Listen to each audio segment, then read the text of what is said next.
fun. We don't want to call ourselves also an OTA, right? We call ourselves an OTC, as you mentioned, online travel community.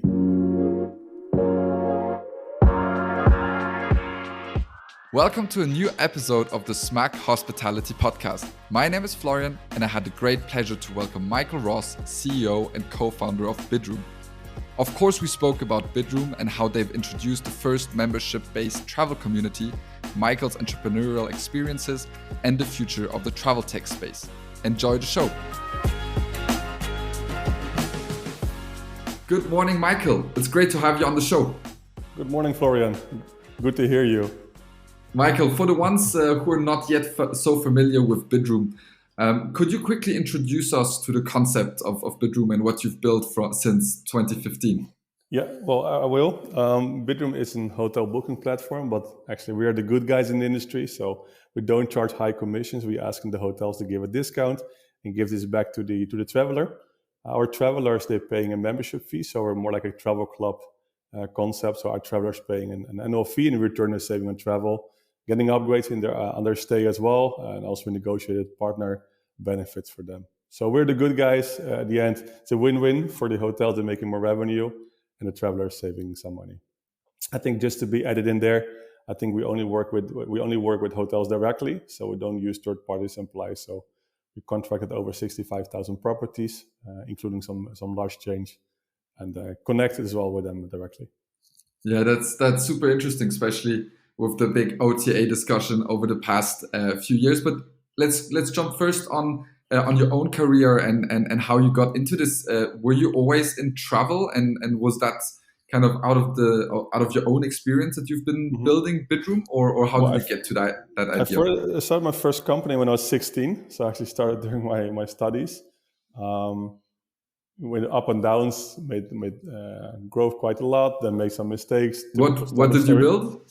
The first was really into tickets, so more into concert tickets, etc. So this went quite well, and then also it was a bit when I was 16. It started a bit with the whole period around Google advertising. So we did for some companies Google advertising and get some markup there. So it was really in the beginning. Not many people were doing that in space. So I was really focusing on internet advertising at the time. Went quite well. So this is the way I could finance my university at that time. Then I built something actually for short-term rental, but it was, 16 years ago. So timing was maybe too early, but still, it was nice. Didn't work out so far that time.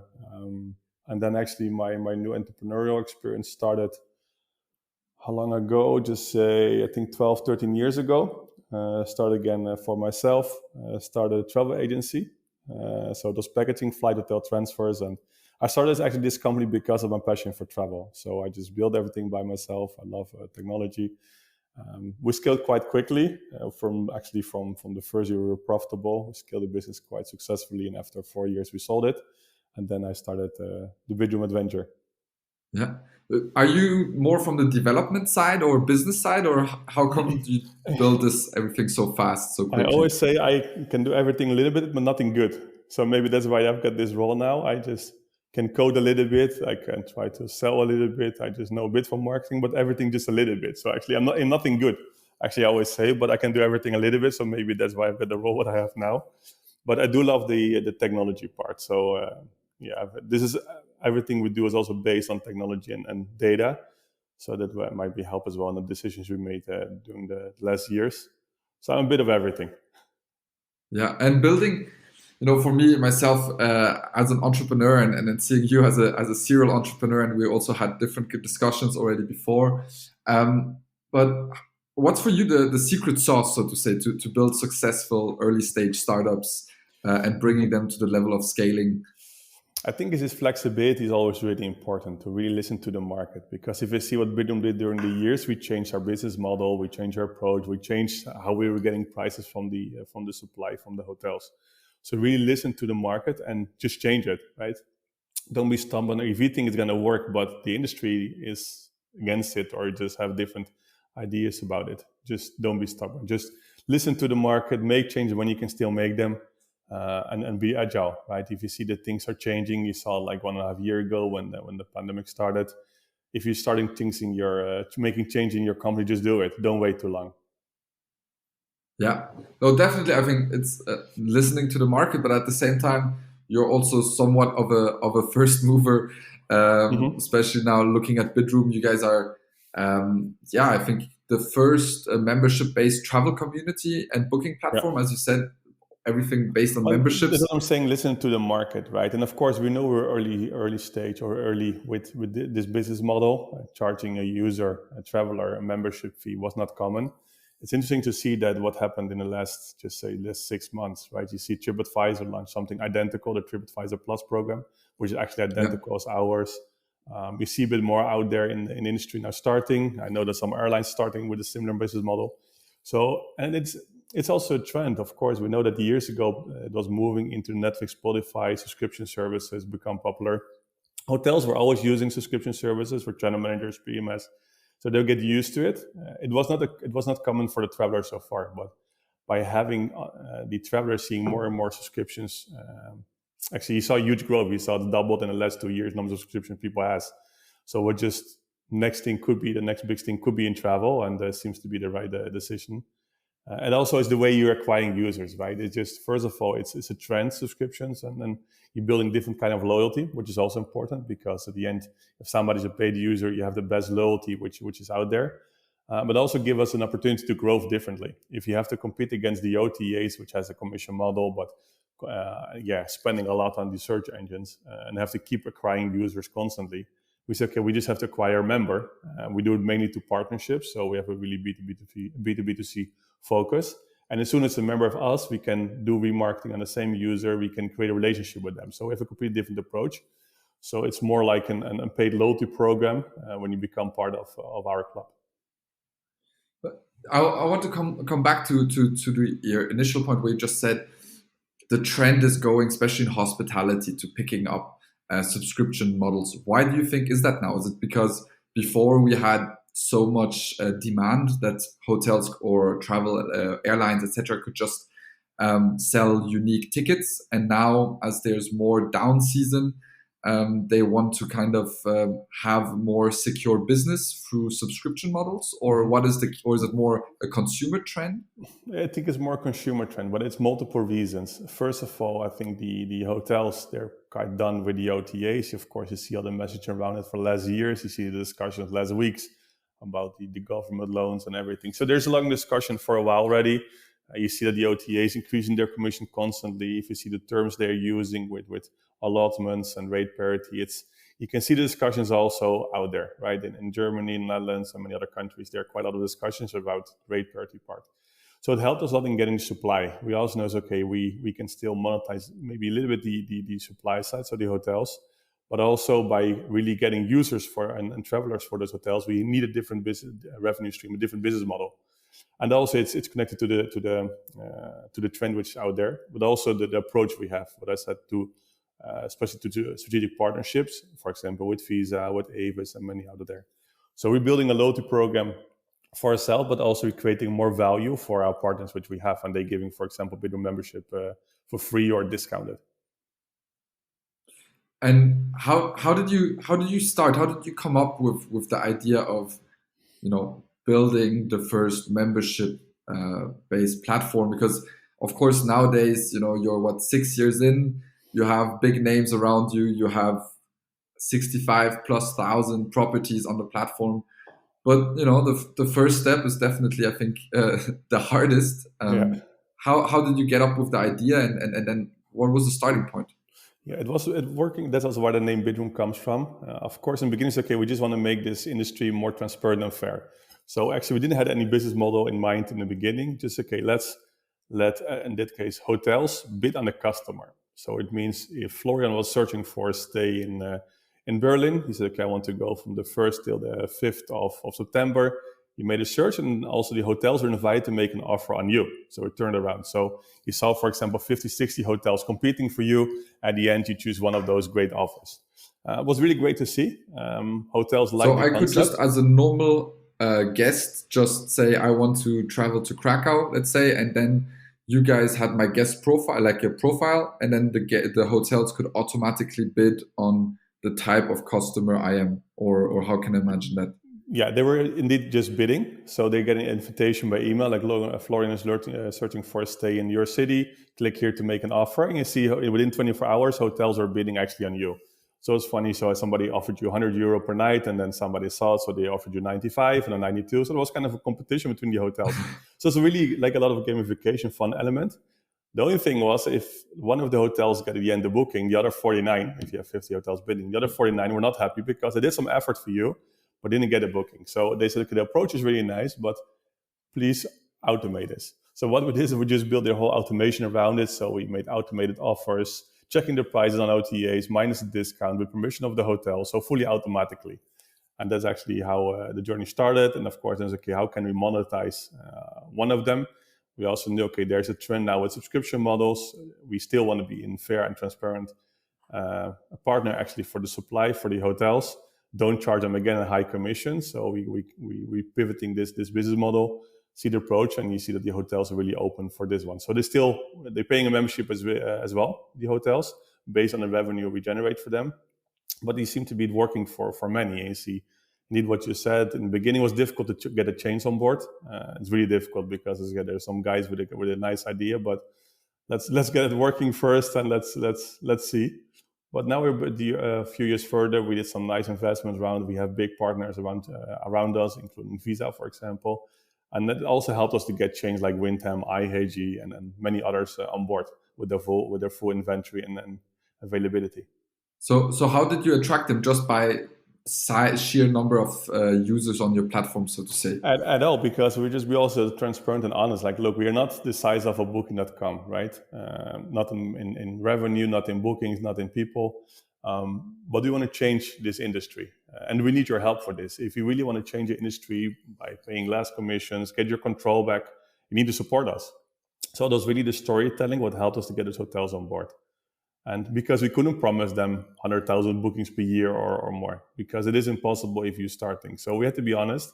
I think that's also, I think it's needed, right, to be honest, but take them into your vision and your journey you're planning to do. Yeah, and on the guest side, when did you decide, okay, we can monetize them? Because a subscription model is definitely something which you typically take over a year. Yeah. Or hopefully for you guys, the lifetime value is more than a year to a couple of years. But were the offers for the hotel rooms at the beginning so good and unique that people were saying, like, I'm ready to pay a subscription for this? Or was it when you changed something else? Yeah, a good question. Well, in 2017, we saw quite big growth actually, because we get a lot of publicity, won some awards. But then also saw we lacking a bit the numbers of hotels we have on board. So it's okay, just focus fully on the numbers of hotels on the supply side and don't focus on the user acquisition. Also, when we're asking asking the travelers, what do you miss? It's like something which could make them happy whole year long. And I think that's a really big difference what we did from years ago. So besides amazing offers, our prices are always lower than any OTA, because we do the comparison, you can see the difference, and you're getting the perks. So you might say 40 euro, 50 euro on your stay, you get an upgrade, you get a welcome drink and a voucher for a spa, for example. So the total value is much higher. It also brings sometimes more revenue for the hotels, because if you're giving a voucher of 20 euro for your restaurant, you're going to eat there and they're spending much more money for the dinner. So it's a win-win. I think it also helped that we including much more services for the traveler. So beside the discount on his stay, on his hotel stay, we have deals with car rental companies, tours activities, co-working, and I think 50 others, which means you create value for this traveler whole year long. So even though he might not travel, what you said, Florian does not travel to Krakow, but he's still in his hometown, you also have benefits there which you can use with your bidder membership. So you're creating a value whole year long. And that's important, right? Because if you have Netflix, you can use it every day. But if you have a bidder membership, you might use it 3 times per year only when you're traveling. And that might be reason, okay, I'm not planning any travel the coming 6 months, so I will unsubscribe, I will churn. So what we did, we include a lot of services actually for the traveler to keep them happy whole year long. And actually that helped us a lot by reducing churn and increases lifetime value, as you just mentioned, enormously. So it's actually moving a bit even away, let's say, from a pure travel company to more of a services subscription to, so that I can, it's something which is always connected to travel. For example, when we're allowed to travel much more again, like now, I'm also on the road again. Having, let's say, on top co-working memberships in different cities, being able to have other perks, but also in my hometown, so to say, so that I would use my bedroom membership also when, let's say, in the fitness center. Most of it is still related to travel. So we still want Okay. to focus on a travel perspective. And so if you're looking at the benefits, it's connected also in domestic travel, right? So it could be you visiting some attractions in your own town, or indeed, as I mentioned, co-working. So most things are still related to travel, but also could be a train ticket from place A to B, for example. So we still want to connect it to travel. But it could be also, for example, we have a partnership with Lonely Planet. If you want to read about specific destinations or you're in orientating phase where to go, we also have partners there. So I think that's really important to have many partners around the travel perspective, around the travel industry. So our focus is still there, even though, of course, there are more services which you can use also locally. And looking at especially activities at the moment, as activities is a booming sector in the travel space, especially the digitalization, platform economy, like Get Your Guide, etc., are going through the roof. Is that something which you're also looking at in the future of also adding to your subscription model, or is Good question. Yes and no. So it is already part of the subscription model, but we're doing it with partners. So we don't want to go by ourselves in that space because there are companies like Indeed to Get Your Guide or Tickets, which are much better in this space. So we have a partnership, for example, with Tickets, another Dutch company. So if you just using the tourist activities, if you book them tourist activities by them, but you're using a bit of membership, you have a discount. So we're working only with partners in different spaces because they're much stronger and better in that space. So on supply, so on your stay, this is what we're providing by ourselves directly with the hotels, and the rest is a lot of partner integrations. Yeah, super interesting. So you're really that community platform directly connecting the hotelier and the guest. It's always interesting also when you talk about direct booking, because you could think about, okay, actually you are the middleman, but as you're taking out the commission, you're actually with the subscription model, you're actually building that relationship right away between the hotel and the guest, and then you're offering partnerships with other services just to kind of extend your offer and your value for the guest. Correct. And we don't want to call ourselves also an OTA, right? We call ourselves an OTC, as you mentioned, online Yeah. travel community. And we want to step away from this OTA model. So that's why we calling ourselves differently as well. And as you mentioned, I think it is important. The hotels lost their control. We want to give them the control back. It's direct booking. Yes, you do. You make your booking on Bidroom, but eventually you're paying your stay through the hotel. The hotel will receive also your details. If you want to send you a pre-arrival email, if you're getting an upgrade, it's all done directly. If you want to make your stay one day longer as soon as you arrived, you can deal directly with the hotel. We don't have to be there in between. That's what's happening with the OTAs, right? If you want to modify your booking when you just arrived in there, you have to just make the changes to the OTA, which is terrible. So they're missing complete flexibility. And you see that the other hotels want to kind of own the customer as well, which I think is important. At the end, they are delivering the service. We're just building the technology out there just to connect them in our community. But at the end, they're the one who provides you a great stay and a breakfast and an experience. So that's why it was okay. We connect them, but you're paying your stay directly to the hotel. Which, for example, one of the big changes soon, you also get loyalty points, for example. So even though you're booking on Bidroom, you also get loyalty points for your for the chain, which is a win-win. So you have the Bidroom pricing and the perks and the upgrades, plus you get your points. Is it also a challenge, or is that not really the case? As you're really the technology layer in between, is that at the end of the day, the product itself, which is being bought, is then often, or is typically then from another provider, so from the hotel itself, etc. How do you see that level of connection which the guest has to your brand, especially maybe with a negative experience, or is that a risk for you guys, or do you say no, it's the same, like, I don't know, Netflix, and if you watch a bad movie from one of the typical movie providers, that's not, nobody's going to say, oh, that's Netflix fault, so to say.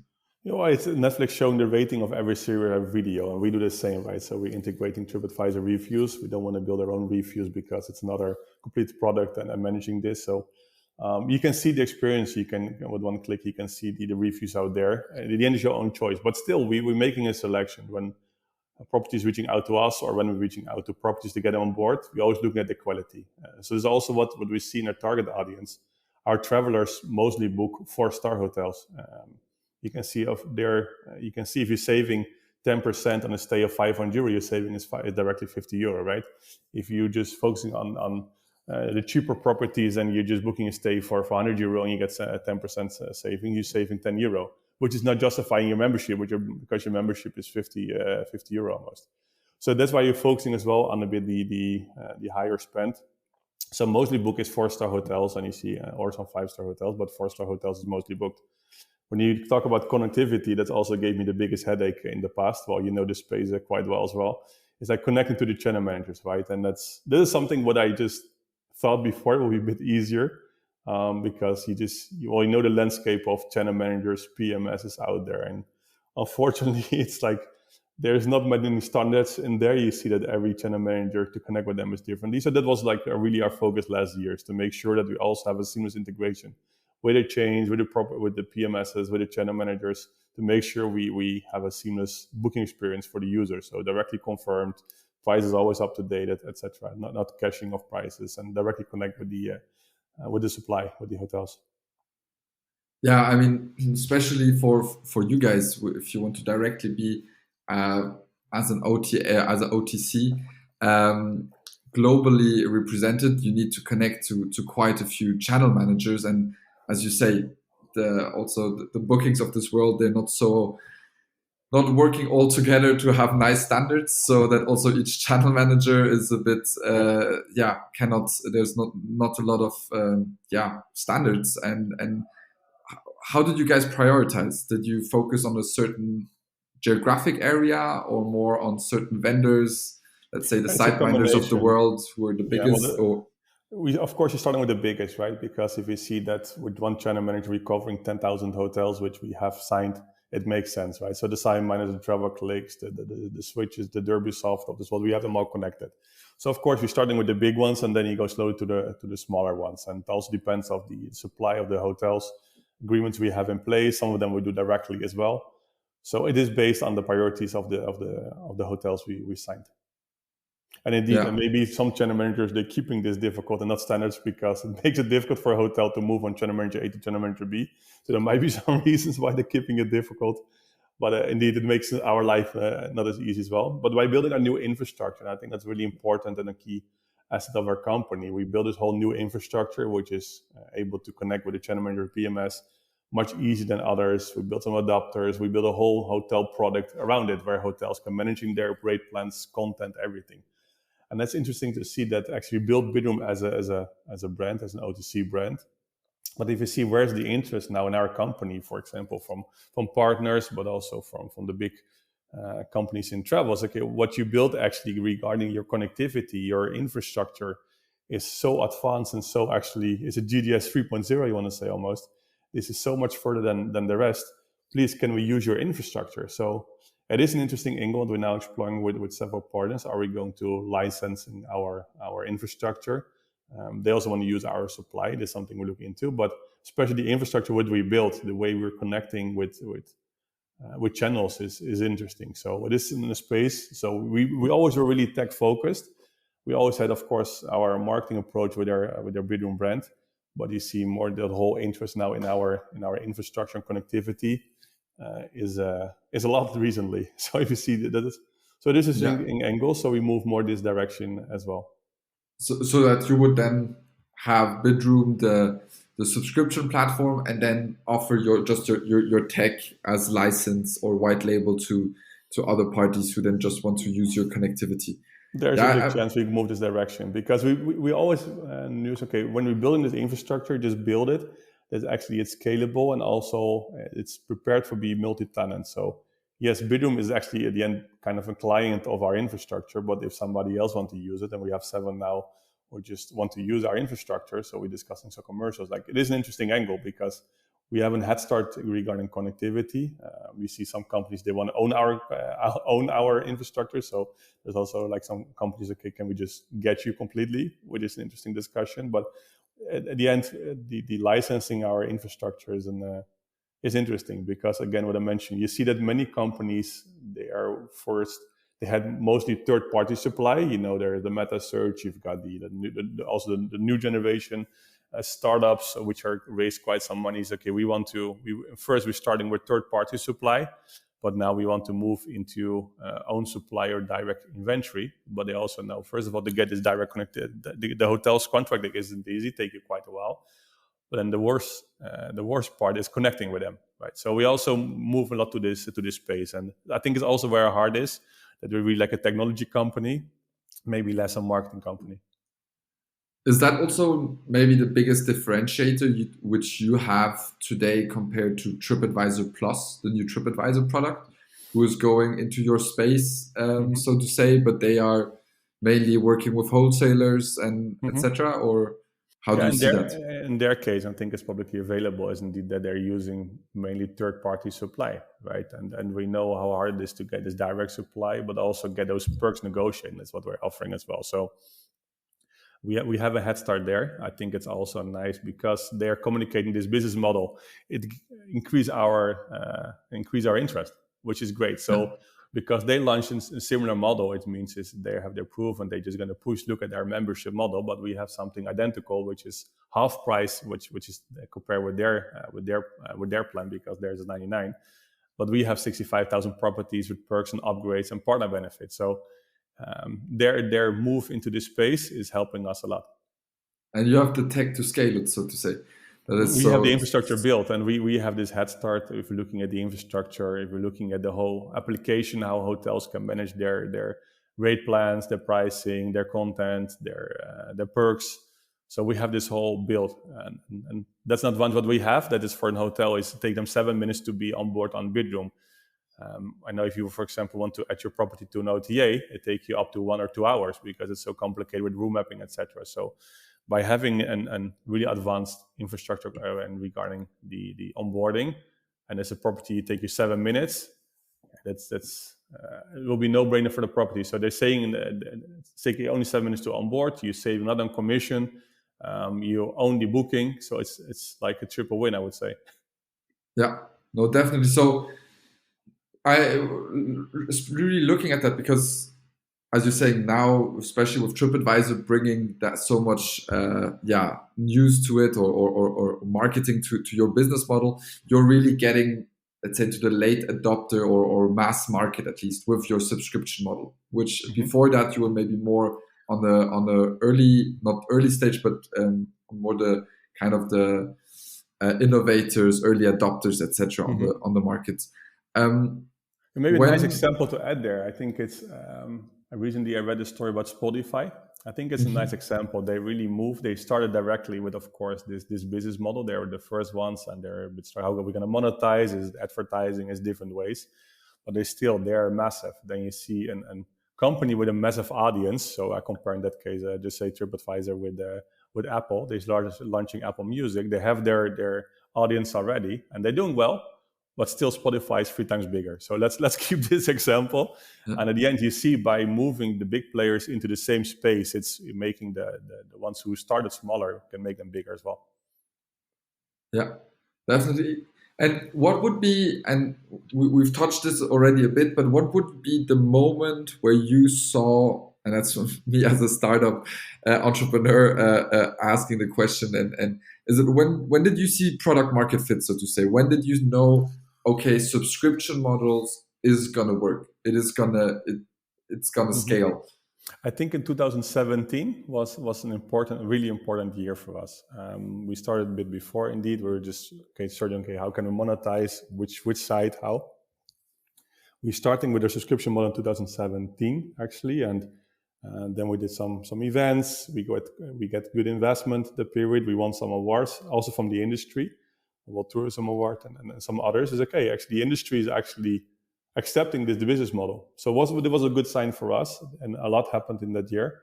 So I think that was an important kind of, to say, proof that the industry likes our approach. And also, we saw the first users signing up. As I mentioned, we saw quite some users signing up that period. But we also, we have to make sure that we deliver something, a great experience, more services, more value. So we saw that people are willing to pay for it, but the value has to be great. So that's why it's just stop a bit with the user acquisition, focus fully on the supply side. And you see still big differences, right? You see a big difference in for example, UK, Netherlands, or Germany in adoption of subscription models. There's a major difference. So it's also really important for yourself, if you're moving to space, which industries or which countries are converting better than others? And we see massive differences there.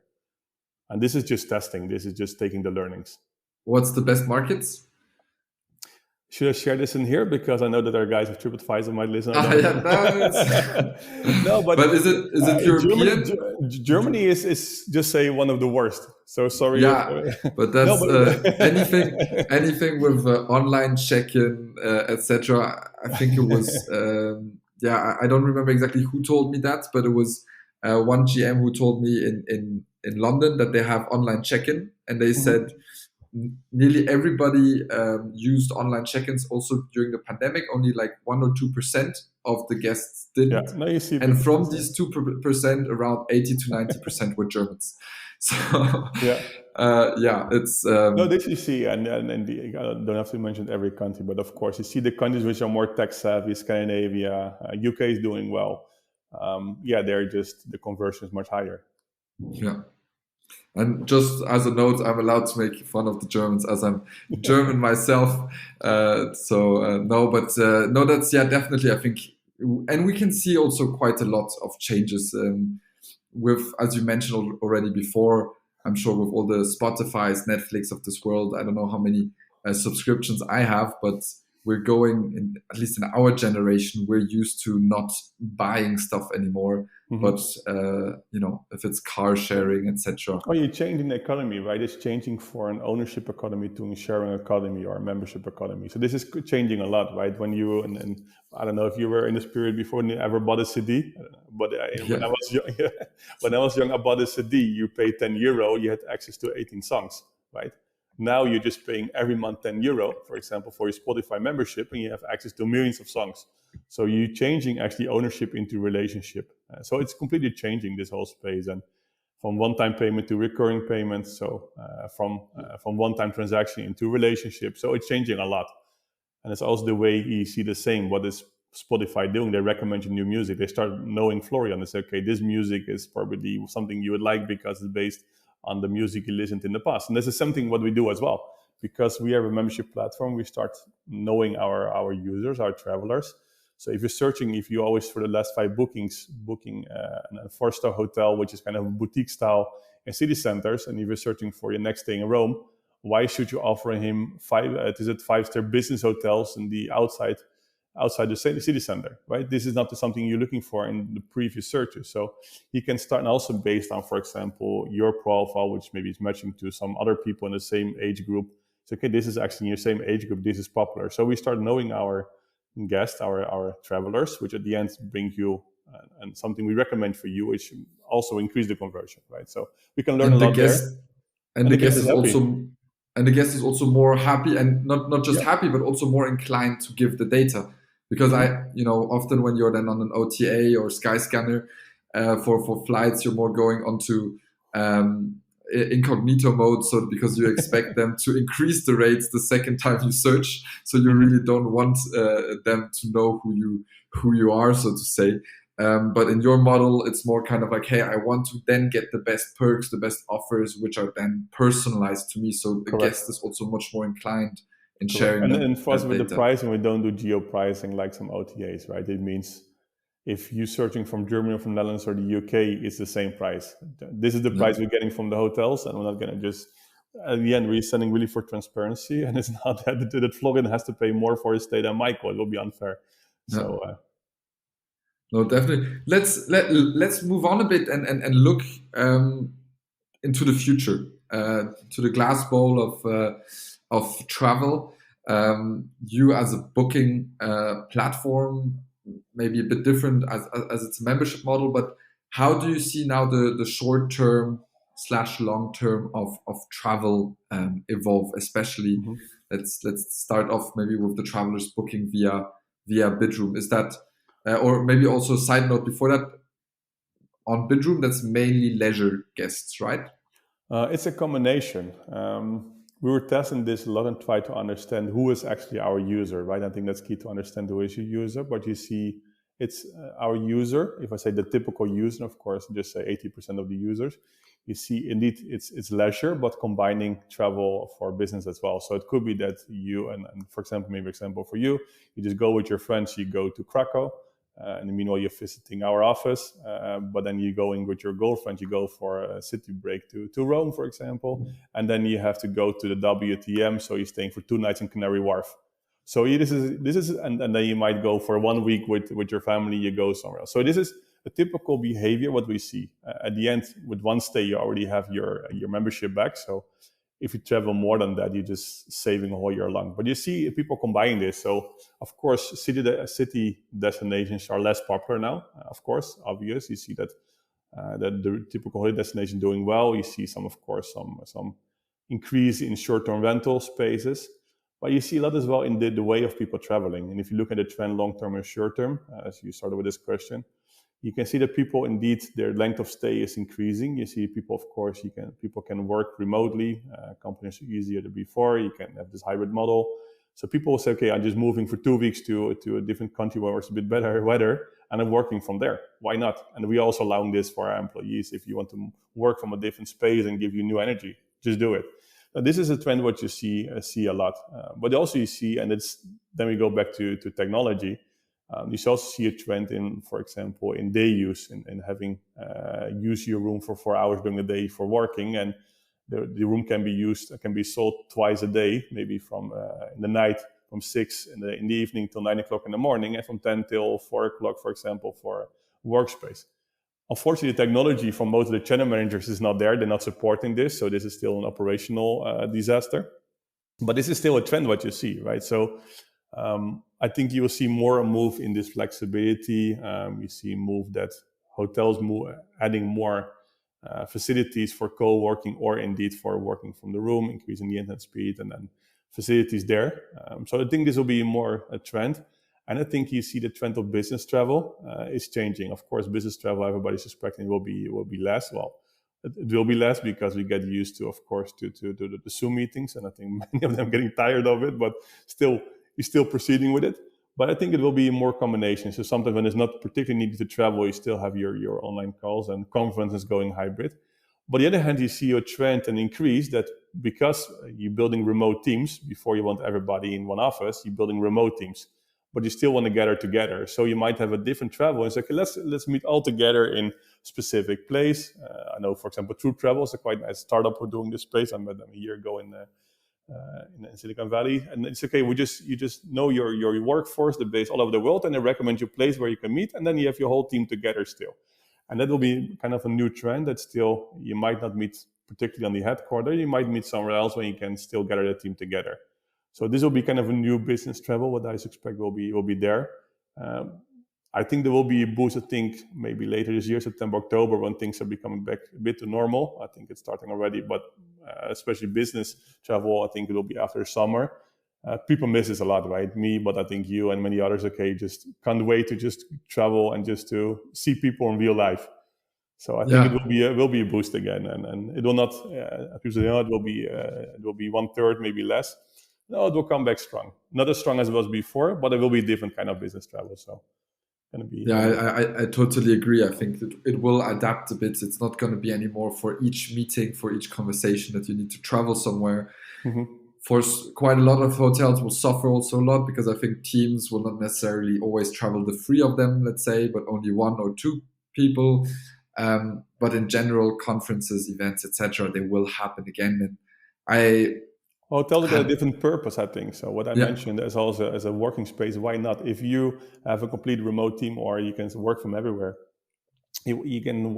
I would love it to work from a hotel room, for example, because it's silent. You can have your calls there, and why not? And in the office, of course, we got our spaces in here where you can have your silent call. But to be in other space, I still do this sometimes. Well, not recently, but I just working in a hotel lobby. it's different energy. And I think it's also good when you're whole day doing, well, don't want to say the same, but if you're working all day, it's nice to be in a different environment, give you different energy. So I think it's Yeah. also nice to work from those places with great energy and meeting people again instead of Yeah, looking at a screen. and also looking at business travelers who then they need to go to a certain meeting but then want to have the multi-use that they can also stay at the hotel and work, and not in an old-fashioned business center, which you can still Correct. find in a few places, but in a I agree. nice Hoxton style. Let's take them as an Yeah. example. More open space, so that you can also get the vibe of the city at the same time as working new ideas, etc. So I Well, think, and still, when you want to make a deal or you want to have a partnership, you don't want to look each other in the eyes, right? When there's regarding yeah, investments or big partnership, you want to see somebody and look at them in the eyes. But also, if you're looking at, for example, investments of partners, often you had a drink with them after the conference. It's like in informal settings.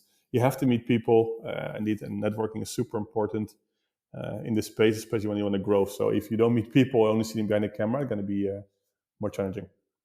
yeah, no, definitely. And I was this week I was at the first congress again, where we in Austria, in Linz, from the Austrian Hotelier Association, with 400 in-person attendees. So that was really nice, being back to somewhat normal. Of course, hygiene regulations, etc. A lot of rules, but good to see that things are able to move forward again. Well, I think And it's also, I think it opened our eyes, right? So I think hygiene and everything was a bit, people didn't take care of it a lot. And I think it's now, of course, if things going back to normal, I think the hygiene and everything, I think it's essential and important anyway. So I think this will stay a bit, that you just consider washing your hands more often than before, or disinfect. And I think it's important that people are just a bit aware of this. But at the end, let's see. I think now we're in a good way here as well. It's a matter of a few months when things come back to pretty back to normal. So it was a yeah. challenging year, but I think also it accelerated a lot. You can see, as you mentioned, the self check-ins and everything. Technology improved a lot and accelerated a lot. You can see we had a huge growth of new hotels on board. Hotels using more different distribution channels than before. So it might something could happen in the coming 5-7 years. It might happen it all happened in 1 year, right? If you look Yeah. at technology adoption. So So how do you see that from your perspective, especially hotel tech or accommodation providers adopting tech? Um, is that on the one side, you mentioned already, for distribution, so that they're able to offer new offers for the guests they use, hourly use, whatever, and on the other side also the consumer trends, people wanting to have more aspects automated. How important do you see that today for hotels to adopt that very fast? Are your guests looking for this, or your Mhm. bookers via Bidroom looking for specifically things like online check-in or aspects like that?